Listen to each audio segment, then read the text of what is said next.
Hello, চলুন লাউ রান্না করি।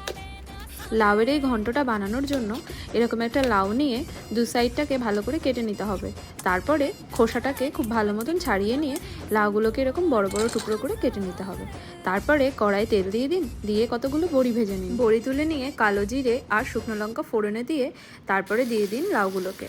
একটু ভাজা ভাজা হয়ে গেলে এতে পরিমাণ মতন নুন দিয়ে একটু কিছুক্ষণ ঢাকা রেখে দিন।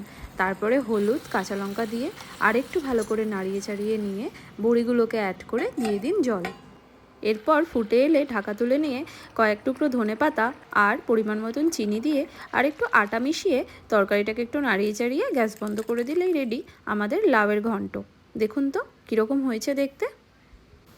কালো জিরে দিয়ে লাউয়ের এই ঘন্টটা গরম ভাতের সঙ্গে খেতে কীরকম লাগে সেটা আপনারাই শুনে নিন।